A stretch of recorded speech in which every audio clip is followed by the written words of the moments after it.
In this video, I wanted to show you how to add an H2 database to your Spring Boot project if you are using the Intellij Community Edition. I also wanted to show you how to access the database using the H2 console.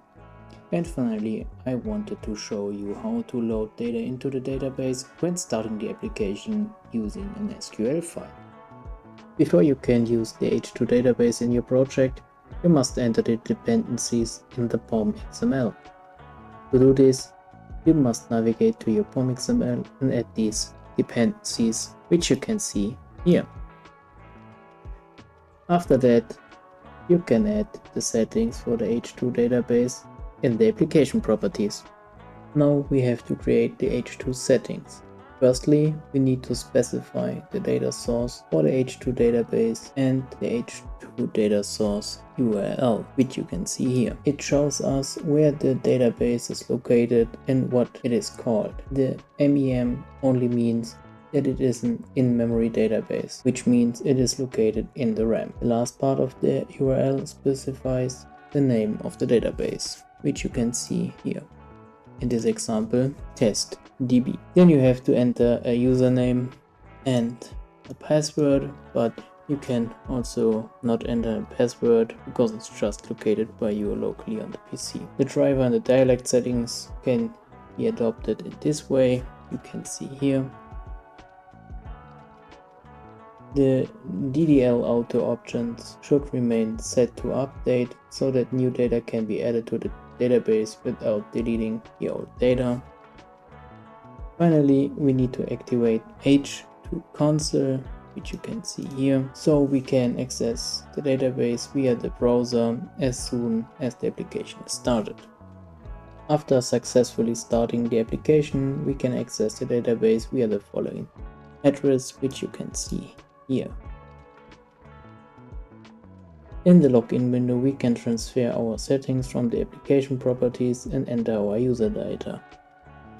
If you have not assigned a password, you can simply leave the field as it is and click the button Connect. Afterwards, we should see the following window.